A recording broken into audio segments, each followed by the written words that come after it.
നമസ്കാരം സുഹൃത്തുക്കളെ, നമ്മുടെ ഇന്നത്തെ പരിപാടി എന്ന് പറയുന്നത് JBL പാർട്ടി ബോക്സ് 110ൻ്റെ ആഫ്റ്റർ യൂസ് റിവ്യൂസാണ്. കാരണം നമ്മളൊരു 9 മാസമായിട്ട് ഉപയോഗിക്കുന്ന ഒരു JBL പാർട്ടി ബോക്സ് 110 ആണിത്. ഇവനെക്കുറിച്ചുള്ള എൻ്റെ അഭിപ്രായമാണ് ഈ വീഡിയോയിലൂടെ നിങ്ങളിലേക്ക് എത്തിക്കുന്നത്. 2024 ജനുവരി 1-ാം തീയതി ന്യൂ ഇയർ പാർട്ടിക്ക് വേണ്ടി പോയി പൊക്കിയ ഒരു മുതലാണിത്. കാരണം നമുക്ക് പാർട്ടി ബോക്സ് വെച്ച് നല്ലൊരു കിടുക്കാച്ചി തുള്ളൊക്കെ തുള്ളിയിട്ട് എൻജോയ്മെൻറ്റ് ചെയ്യാമെന്നും പറഞ്ഞ് മേടിച്ചതാണ്. നമ്മൾ ആ പാർട്ടി നല്ല രീതിയിൽ എൻജോയ്മെൻറ്റ് ചെയ്യുകയും ചെയ്ത് അതിനുശേഷം വലിയ കാര്യമായിട്ടൊന്നും ഉപയോഗിക്കാനുണ്ടായിരുന്നില്ല. ഒരു മൂലയിലൊക്കെ മാറ്റി വെച്ചിരുന്ന വെച്ചാണ് പുള്ളിക്കാരൻ ഇപ്പോൾ ചെറിയ പ്രശ്നങ്ങൾ കാണിച്ചു തുടങ്ങിയിട്ടുണ്ട്. എന്ന് വെച്ചാൽ ഈ പവർ ഓൺ ആക്കുന്ന സമയത്ത് ഇതാണ് അതിൻ്റെ പവർ സ്വിച്ച്. ഈ സ്വിച്ച് ഞെക്കി കഴിഞ്ഞിട്ടുണ്ടെങ്കിൽ പവർ ഓൺ ആവും. സാധാരണ കാണിച്ചു തരാം. ഇപ്പോൾ ആൾ പവർ ഓൺ ആവാൻ വരികയാണ്. ഓണായില്ലേ? ഓണായി. പക്ഷേ ഇടയ്ക്ക് ഇത് ഓണായി കഴിഞ്ഞിട്ടുണ്ടെങ്കിൽ താനെ ഓഫായി പോകുന്നൊരു സംഭവം ഈ അടുത്തായിട്ട് ആൾ പുറത്ത് ഇറക്കി തുടങ്ങിയിട്ടുണ്ട്.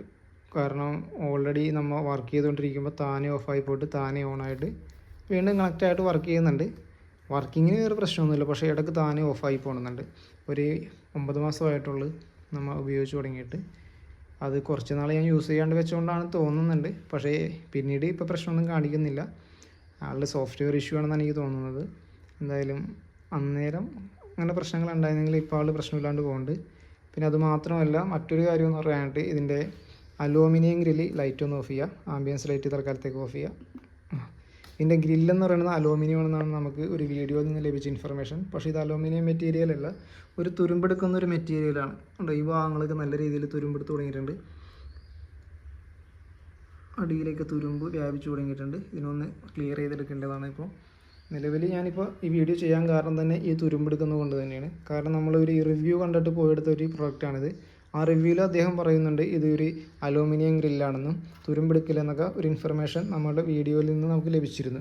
അതിൻ്റെ അടിസ്ഥാനത്തിൽ നമ്മൾ ഇതിനെ വലിയ കെയറൊന്നും കൊടുക്കാണ്ട് ഉപയോഗിച്ചിട്ടുണ്ടെന്ന് ചെയ്യാണ്. കാരണം നമ്മൾ ഉപയോഗം കഴിഞ്ഞിട്ടുണ്ടെങ്കിൽ ഏതെങ്കിലും ഒരു സ്ഥലത്ത് മാറ്റി വെച്ചിട്ട് ഇതിനെ അതിങ്ങനെ സൂക്ഷിച്ചിരുന്ന് വെച്ചിട്ടുണ്ടെങ്കിൽ ഇവനെ തുടച്ചിരുന്ന് വെച്ചില്ല. കാരണം വാട്ടർ റെസിസ്റ്റൻ്റ് ആയതുകൊണ്ട് തന്നെ ഇതിൻ്റെ ഉള്ളിലേക്ക് തന്നെ മറ്റു പൊടിയും കാര്യങ്ങളൊന്നും കയറില്ലെന്നും ഒരു ധാരണ ഉള്ളത് കൊണ്ട് തന്നെ നമ്മൾ അതിനെ നല്ല രീതിയിൽ കെയർ ചെയ്തിരുന്ന് വെച്ചില്ല. നമ്മൾ യൂസ് ചെയ്യും, മാറ്റി വെക്കും, യൂസ് ചെയ്ത് മാറ്റി വെക്കും. പക്ഷേ കുറച്ച് നാൾ കഴിഞ്ഞപ്പോഴാണ് ഞാൻ ശ്രദ്ധിച്ചത് ഇതിൻ്റെ ഗ്രില്ലിലൊക്കെ റെസ്റ്റ് വരാൻ തുടങ്ങിയിട്ടുണ്ട്. അപ്പോൾ പുള്ളി പറയുന്ന കാര്യങ്ങളൊക്കെ വളരെ ഫേക്കായിട്ടുള്ള കാര്യമാണ്. ആളൊരു ഇലക്ട്രോണിക്സ് അപ്ലയൻസൊക്കെ വിൽക്കുന്ന ഷോപ്പിലെ ഉടമസ്ഥനാണെന്നാണ് ആ വീഡിയോയിൽ നിന്ന് എനിക്ക് മനസ്സിലായത്. അപ്പോൾ അങ്ങനെയുള്ള യൂട്യൂബേഴ്സൊക്കെ ഉണ്ടെങ്കിൽ തന്നെ നമ്മൾ വഞ്ചിക്കപ്പെടാനുള്ള സാധ്യതയുണ്ട്. അവരുടെ വാക്കുകൾ കേട്ട് നമ്മൾ ഒരു പ്രൊഡക്റ്റും പോയി എടുക്കരുത്. പക്ഷേ പെർഫോമൻസ് ബേസിൽ ആൾ കുട്ടപ്പൻ തന്നെയാണ്. കുട്ടപ്പൻ എന്ന് പറഞ്ഞിട്ടുണ്ടെങ്കിൽ നമ്മുടെ വീട് കുലുക്കാൻ ഒരു കഴിവുള്ള പ്രൊഡക്റ്റ് തന്നെയാണിത്. നമ്മുടെ വീടിൻ്റെ വർക്ക് ഏരിയ ഭാഗങ്ങളെല്ലാം തന്നെ ഡ്രസ്സ് വർക്ക് ചെയ്തേക്കുന്നതാണ്. അപ്പോൾ ഇതിൻ്റെ ഒരു പകുതി വോളിയം വെക്കുമ്പോൾ തന്നെ പുള്ളിക്കാരൻ അവിടെ നിന്നുള്ള സൗണ്ടൊക്കെ നമുക്ക് ഇവിടെ നിന്ന് കേൾക്കാൻ തുടങ്ങും. കാരണം ഡ്രസ്സ് വർക്ക് കിലിങ്ങാൻ തുടങ്ങും. ഒരു ചിൽ സൗണ്ട് ലഭിക്കുമെന്ന പോലെ കിളിക്കാൻ കഴിവുള്ളൊരു പ്രൊഡക്റ്റ് തന്നെയാണ്.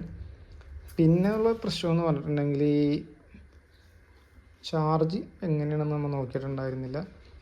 ചാർജിങ് 12 മണിക്കൂറാണ് കമ്പനി അവകാശപ്പെടുന്നത്. എന്തായാലും ഒരു 10 മണിക്കൂർ നമുക്ക് ചാർജ് ചെയ്തിട്ടുണ്ടെങ്കിൽ യൂസ് ചെയ്യാൻ പറ്റുന്ന ഒരു പ്രൊഡക്റ്റ് തന്നെയായിരിക്കും.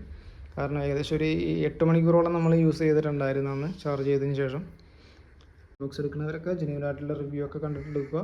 നമ്മൾ യൂട്യൂബേഴ്സിനൊക്കെ വിശ്വസിച്ചിട്ട് ഒരു പ്രോഡക്റ്റ് എടുക്കാണ്ടിരിക്കുക. കാരണം അവരൊക്കെ പ്രൊമോഷന് വേണ്ടി ചെയ്യുന്നതാണ്. എന്ത് വന്നാലും ആൾ പെർഫോമൻസ് വളരെ സാറ്റിസ്ഫൈഡ് ആയിട്ടുള്ളൊരു പ്രോഡക്റ്റ് തന്നെയാണ്. ഇത് 110 ആണ്. ഇതിൻ്റെ മുകളിലോട്ടൊരു മോഡലുണ്ട് 310, പിന്നെ ഒരു 710 ഇപ്പോൾ JBL പുറത്ത് ഇറക്കിയിട്ടുണ്ട്. ആളൊരു ചൈനക്കാരനാണ്, എന്നാലും കുഴപ്പമില്ല. മിക്ക പ്രോഡക്റ്റും ചൈനയിൽ തന്നെയാണ് വന്നുകൊണ്ടിരിക്കുന്നത് നമ്മുടെ നാട്ടിൽ. എന്തായാലും ആൾ കുട്ടപ്പനാണ്. അപ്പോൾ നിങ്ങൾ ഇതേപോലത്തെ ബോക്സ് എടുക്കുന്നവരാണെങ്കിൽ ഈ കാര്യങ്ങളൊക്കെ ശ്രദ്ധിക്കുക. ഓക്കെ, അപ്പോൾ ചെറിയൊരു ഇൻഫർമേഷൻ നിങ്ങളിലെത്തിക്കാൻ വേണ്ടി ചെയ്തൊരു വീഡിയോ ആണ്. വേറെ എന്തെങ്കിലും നിങ്ങൾക്ക് ഇൻഫർമേഷൻ ആവശ്യമുണ്ടെങ്കിൽ നിങ്ങൾ ചോദിക്കുക, നമ്മളത് ലഭ്യമാക്കുന്നതാണ്. അപ്പോൾ പിന്നെ പറയാനുള്ളത്, ഇതിന് കമ്പനി തന്നെ ഒരു ആപ്ലിക്കേഷൻ പ്രൊവൈഡ് ചെയ്യുന്നുണ്ട്. കമ്പനി JBL പാർട്ടി ബോക്സ് 110 എന്നും പറഞ്ഞ് പ്ലേ സ്റ്റോറിൽ നമുക്ക് ലഭ്യമാണ്. iOSലും ആൻഡ്രോയിഡിലും ലഭിക്കുന്ന ഒരു ആപ്ലിക്കേഷനാണ്. ആപ്ലിക്കേഷൻ വെച്ച് തന്നെ നമുക്ക് ഈ കൺട്രോൾ സ്വിച്ചൊക്കെ കൺട്രോൾ ചെയ്യാൻ സാധിക്കുന്നതാണ്. ഇത് ആംബിയൻസ് ലൈറ്റ് ചേഞ്ച് ചെയ്യാനുള്ള കൺട്രോൾസ് ബോക്സിൻ്റെ മുകളിലുള്ള സ്വിച്ചിൽ കൊടുത്തിട്ടുണ്ടെങ്കിലും ആപ്പിൽ നമുക്ക് കൺട്രോൾ ചെയ്യാൻ സാധിക്കുന്നതാണ്. അതേപോലെ തന്നെ വോളിയം നമുക്ക് ആപ്ലിക്കേഷനിൽ കൺട്രോൾ ചെയ്യാം. എല്ലാ ഫീച്ചേഴ്സും ആപ്ലിക്കേഷനിൽ ചെയ്യാവുന്നത് പോലെ തന്നെ ബോക്സിലും ചെയ്യാവുന്ന പോലെ ആപ്ലിക്കേഷനും ചെയ്യാവുന്നൊരു ആപ്ലിക്കേഷൻ കമ്പനി പ്രൊവൈഡ് ചെയ്യുന്നുണ്ട്. അത് വളരെ നല്ല കാര്യമാണ്. കാരണം നമുക്ക് ബോക്സിൻ്റെ അടുത്ത് ചെന്നിട്ട് കൺട്രോൾ ചെയ്യേണ്ട കാര്യമില്ല. ഫോണിൽ തന്നെ ബ്ലൂടൂത്ത് വഴി കണക്ട് ചെയ്തിട്ടുണ്ടെങ്കിൽ അതും നമുക്ക് കൺട്രോൾ ചെയ്യാൻ സാധിക്കുന്നതാണ്. പിന്നെ ഇതിൻ്റെ ബാക്ക് ഓപ്ഷനിൽ കുറച്ച് കൺട്രോൾസ് ഉണ്ട്. കൺട്രോൾസ് മീൻസ് ഇൻപുട്ട് ഉണ്ട്. അതും ഞാൻ നിങ്ങൾക്ക് കാണിച്ചു തരാവുന്നതാണ്. ഇത് തുറന്ന് കഴിഞ്ഞിട്ടുണ്ടെങ്കിൽ ഇതിൻ്റെ ബാക്കിൽ aux input output and guitar connect ചെയ്യാനുള്ളതും മൈക്ക് കണക്ട് ചെയ്യുന്നതും ഒരേ സോൾട്ട് തന്നെ കൊടുത്തിട്ടുണ്ട്. 2 സോൾട്ട്. ഇവിടെ ഒരു മൈക്ക് കണക്ട് ചെയ്യാം, ഇവിടെ മൈക്ക് കണക്ട് ചെയ്യാം. അതിന് വോളിയം കൺട്രോൾ ചെയ്യാനുള്ള സ്വിച്ചൊക്കെ ഇവിടെ കൊടുത്തിട്ടുണ്ട്. ഒരു USB പോർട്ട് കൊടുത്തിട്ടുണ്ട്. പിന്നെ ഒരു TWS സ്വിച്ച് കൊടുത്തിട്ടുണ്ട്. TWS സ്വിച്ച് എന്ന് പറയുന്നത് ഇതേപോലെ തന്നെ ഒരു ബോക്സ് നമുക്കുണ്ടെങ്കിൽ അതുമായിട്ട് പെയർ ചെയ്തിട്ട് ഉപയോഗിക്കാൻ പറ്റുന്ന രീതിയിലുള്ളൊരു സ്വിച്ചാണത്. അപ്പോൾ നമുക്ക് സ്റ്റീരിയോ എഫക്റ്റിൽ ഉപയോഗിക്കാൻ സാധിക്കുന്നതാണ്. ആംബിയൻസ് ലൈറ്റ് ഓഫ് ചെയ്യുക. അങ്ങനെ സ്റ്റീരിയോ രീതിയിൽ നമുക്ക് ഉപയോഗിക്കാൻ പറ്റുന്ന ഒരു സ്വിച്ചാണ് ആ കൊടുത്തത്. ഇതിനൊരു റബ്ബർ ക്യാപ്പും വെച്ചിട്ടുണ്ട്. അതുകൊണ്ട് തന്നെ ഇതിൻ്റെ അകത്തേക്ക് പൊടിയൊന്നും കയറില്ല, സേഫായിട്ട് അടച്ചു വെക്കാവുന്നതാണ്. പിന്നെ ഇവിടെ ഇതിൻ്റെ ചാർജിങ് സോക്കറ്റ് കൊടുത്തിട്ടുണ്ട്. അതൊക്കെ റെസ്റ്റ്.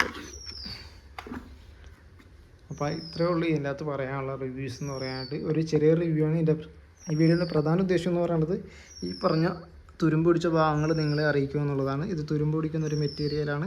അപ്പോൾ ആരെങ്കിലുമൊക്കെ ഇങ്ങനത്തെ പാർട്ടി ബോക്സ് പർച്ചേസ് ചെയ്തിട്ടുണ്ടെങ്കിൽ എന്നെപ്പോലെ കെയർ ചെയ്യാണ്ട് ഇട്ടിട്ടുണ്ടെങ്കിൽ തുരുമ്പെടുക്കാനുള്ള സാധ്യതയുണ്ട്. കാരണം നമ്മളൊരു 10-28,000 രൂപ കൊടുത്ത് മേടിച്ച ഒരു പ്രൊഡക്റ്റ് ഇങ്ങനെ തുരുമ്പെടുത്ത് പോകുന്നത് നമുക്ക് വളരെ ബുദ്ധിമുട്ടുള്ള കാര്യമാണ്. അതുകൊണ്ട് നിങ്ങൾ ഇങ്ങനത്തെ പ്രൊഡക്റ്റ് പർച്ചേസ് ചെയ്തിട്ടുണ്ടെങ്കിൽ അതിന് വേണ്ട രീതിയിൽ കെയർ ചെയ്യാൻ അഭ്യർത്ഥിച്ചുകൊണ്ട് ഞാൻ വീഡിയോ വൈൻഡ് അപ്പ് ചെയ്യുന്നതിന്. അപ്പോൾ വീഡിയോ കാണുന്ന എല്ലാ സുഹൃത്തുക്കൾക്കും നന്ദി. നിങ്ങൾക്ക് ഈ ചാനൽ ഇഷ്ടപ്പെട്ടിട്ടുണ്ടെങ്കിൽ, നമ്മുടെ വീഡിയോസൊക്കെ ഇഷ്ടപ്പെട്ടിട്ടുണ്ടെങ്കിൽ ചാനൽ സബ്സ്ക്രൈബ് ചെയ്യാനും ലൈക്ക് ചെയ്യാനായിട്ടുള്ള സ്ഥിതി ഉണ്ടാവണമെന്ന് പറഞ്ഞുകൊണ്ട് വീഡിയോ വൈൻഡ് അപ്പ് ചെയ്യുന്നതാണ്.